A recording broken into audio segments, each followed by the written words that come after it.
All right, guys, let's look at 2.1 Part 2, or Section B.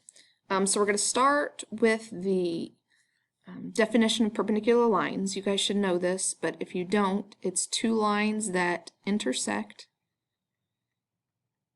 to form a right angle, or a 90-degree angle, whichever way you want to do. So if you see here, this line up and down and this line side to side is perpendicular, and we know that because we know this here is a right angle. That's what that box in the corner means, is that it's a right angle. All right, so let's look at which one can we conclude about this statement. So AC, which is this line, and BD, which is this line up and down, are perpendicular. Now, guys, this here is the symbol for perpendicular. Looks kind of like an upside down capital letter T. Anytime you see that symbol, it means perpendicular. So, like we just said, this is a right angle here, so of course, yes, we know that lines AC and lines BD are perpendicular.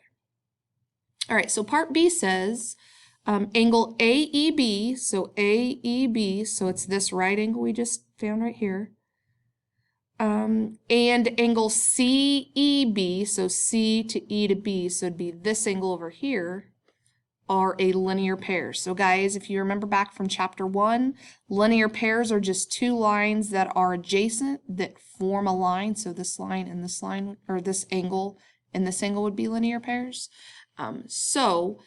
Yes, they are linear pairs. They're adjacent and together they form this line. Okay, last but not least, we have ray EA. So ray EA starts here, goes forever in this direction. That's ray EA. And ray EB, so ray EB would start here and go in this direction, are opposite rays. So once again, back to section 1 or chapter 1, if you remember your vocab, opposite rays go in exactly opposite directions. Well, guys, left and up is not opposite, so this would be no. Okay, let's look at biconditional statements now. We can write a biconditional statement when both the conditional statement and its converse are both true. Both of them have to be true in order to write a biconditional statement. And guys, just like in conditional statement, we have if-then statements. Biconditional statement is if and only if. Also in college, you'll see it written IFF. Anytime you see IFF, it means if and only if. And then the symbol would be P with a double arrow Q. So P, if and only if, Q is how we would say this. Do note that definitions are always good examples of biconditional statements. Okay, so if we look here, example of perpendicular lines. So the conditional statement would be if two lines are perpendicular, then they intersect at a right angle. That is a true statement. We just learned that in the slide before. Now the converse of that, remember the converse is if we switch the hypothesis and the conclusion. So the converse of that would be if two lines intersect at a right angle, then they are perpendicular. That is also a true statement. So this is a true statement, this is a true statement. And because both the conditional and the converse are true, we can now write this as a biconditional statement, which is two lines are perpendicular if and only if they intersect at a right angle.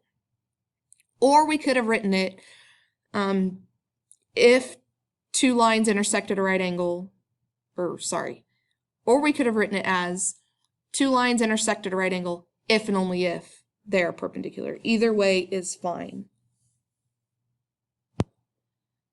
Okay, let's do an example of a couple biconditional statements. Okay, remember biconditional statements are if and only if. We don't have an if at the beginning, we don't have a then in the middle. All right, so the definition we're looking at is if an angle is a right angle, then its measure is 90 degrees. So we first want to make sure that we can write it as a biconditional statement. So if an angle is a right angle, then it is 90 degrees. That is a true statement. Okay, so now let's check to see if the converse is also true, because if the converse is also true, we can write this as a biconditional. If the converse is not true, we cannot write it as a biconditional. So the converse of this, remember we flipped the hypothesis and the conclusion, would be if its measure is 90 degrees, then the angle is a right angle. That is also a true statement. So because both of those are true, we can write this as a biconditional statement. So we would write it, an angle is a right angle. Come on. Is a right angle. Here's the important part. If and only if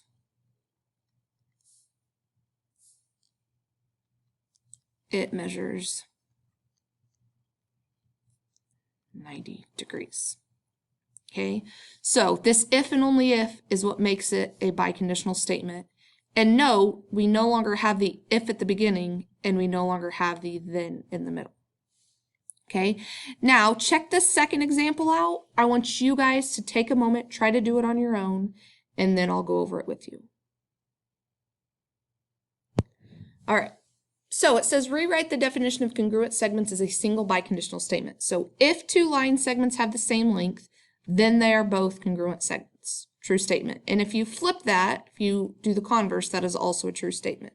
So as a biconditional, we would write two line segments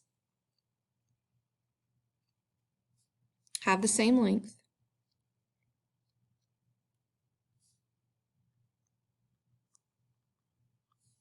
Here we go. If and only if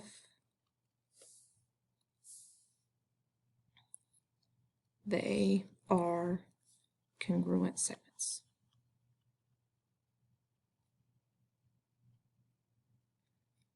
And that would be your biconditional.